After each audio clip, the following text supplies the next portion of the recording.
செந்தில்வேல், இது வந்து பதட்டத்தில் பேசியிருக்காரு முதலமைச்சர். அதாவது தாவேகா, அதிமுக, பாஜக இது மூணும் ஒன்று சேரத்துக்கான சூழல் வந்து உருவாக்கிட்டு இருக்குது. அந்த பதட்டத்தில் பயத்தில் இப்படியான ஒரு பேச்சை பேசியிருக்காரு அப்படிங்கிற ஒரு பார்வையை அவர் முன்வைக்கிறாரு. சன்யூஸ் விவாதத்தில் இந்தியாவுக்கு எதிரான ட்ரம்ப் போட்ட வரியை கண்டித்து நான் சில விவாதங்களில் பேசியிருக்கிறேன். அதை பார்த்து ட்ரம்ப்பே பயந்து போயிட்டார். தெரியுமா உங்களுக்கு? அப்படிங்கிற மாதிரி தான் இருக்குது. விஜயை பார்த்து ஸ்டாலின் வந்து எதாவது பேசுகிறான். சார் அவர் ஒரு பொருட்டாவே மதிக்கலை சார். நீங்கள் என்னத்தையோ பண்ணிட்டீங்க, சின்ன பிள்ளைங்க ஆடுற மாதிரி தான் பார்க்குறாரு. தம்பிங்களாம் பொறுப்பாக பண்ணுங்கள், இப்படிலாம் பண்ணாதீங்கன்னு அவர் வேற ஒரு இடத்துல இருக்கா, விட்டுருங்க.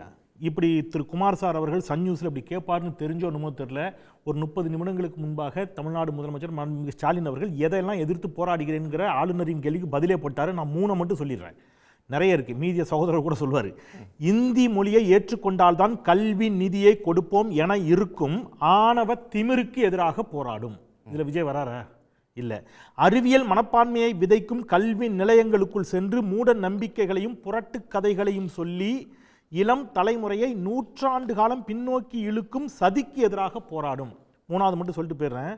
உச்சி மண்டை வரை மதவெறியை ஏற்றிக்கொண்டு எதற்கெடுத்தாலும் மதத்தை பிடித்து கொண்டு நாட்டின் வளர்ச்சியை தடுக்கும் தந்திர கும்பல்கள் தலையெடுக்காமல் போராடும் அப்படின்னு சொல்லியிருக்கிறார்.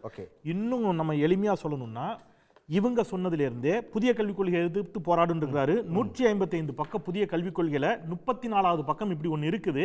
அதை எதிர்த்து ஸ்டாலின் இனமான உணர்வோடு சுயமரியாதையோடு போராடுகிறார். 2 லைன் நான் வாசிக்கிறேன். மாணவர் ஒவ்வொருவரும் 6, 7, 8ஆம் வகுப்புகளின் போது ஒரு வேடிக்கை பாடப்பிரிவை மேற்கொள்வார்கள்.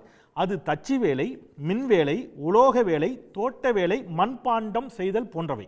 இது அந்தந்த உள்ளூர் சமூகங்களுக்கு ஏற்றவாறு. எப்படி சார் உள்ளூர் சமூகங்கள்? உள்ளூர்ல என்னென்ன சமூகங்கள் என்னென்ன தொழிலோ செய்தோ சாதி வாரியா அதுக்கு ஏற்றவாறு தீர்மானிக்கப்பட்டு 10 நாட்கள் பாட புத்தகமின்றி இந்த மாணவர்கள் தச்சர்கள், தோட்டக்காரர்கள், குயவர்கள், கலைஞர்கள் முதலியவர்களை போன்ற உள்ளூர் செய்தொழில் வல்லுநர்களுடன் உள்ளுரையும் நிலையில் பங்கேற்பார்கள். அப்படின்னா என்ன அர்த்தம்னா, ஸ்கூலுக்கு வரக்கூடாது, உங்கள் அப்பா என்ன தொழில் செஞ்சாரோ அந்த தொழில் அங்கே என்ன இருக்கோ அதை பார்த்துக்கணும். போய் 10 நாள் இந்த பையன் அங்கே தங்கணும். பாட புத்தகத்தையே தொடக்கூடாது. அந்த 10 நாள் பாட புத்தகத்தை தொடாமல் அவன் மண்பாண்டம் செய்யணும், செருப்பு தைக்கணும், முடி வெட்டி பழகணும், இதெல்லாம் செய்யணும் என்று இவர்கள் ஒரு கல்வி கொள்கை வகுத்திருக்கிறார்கள் அல்லவா? அந்த கல்வி கொள்கையை எதிர்த்து இனமான உணர்வோடு போராடுவேன் என்று முத்துவேல் கருணாநிதி ஸ்டாலின் தெரிவித்திருக்கிறார். ரொம்ப விரிவா பேசாம எளிமையா ஒரு வரியில சொல்லணும்னு சொன்னா, ஒரே வரியில சொல்லணும்னா, ஆர்எஸ்எஸ் ஆரியத்தை எதிர்த்து போராடுகிறார், ஆர்எஸ்எஸ்ஸை எதிர்த்து போராடுவதாக சொல்லியிருக்கிறார். ஆரியத்தின் ஒரு ஏஜெண்டாக, முகவராக, ஆர்எஸ்எஸ்ஸின் ஒரு முகவராக தமிழ்நாட்டில் இருக்கக்கூடிய ஆளுநர் RN ரவி போன்றவர்களை எதிர்த்து போராடும் என்று சொல்லியிருக்கிறார். ரைட். அதிமுக செய்தி தொடர்பாளர் ஜவஹர்லால் கேட்டுருவோம். அப்புறம் லாஸ்ட்ல ஜவஹர்லால் போறதுனால இதை பத்தி எதுவுமே புரிதல் இல்லாத எடப்பாடி பழனிசாமி எதிர்த்து போராடுவேன். உடனுக்குடன் செய்திகளை தெரிந்து கொள்ள சன் நியூஸ் பெல் ஐகானை கிளிக் பண்ணுங்க.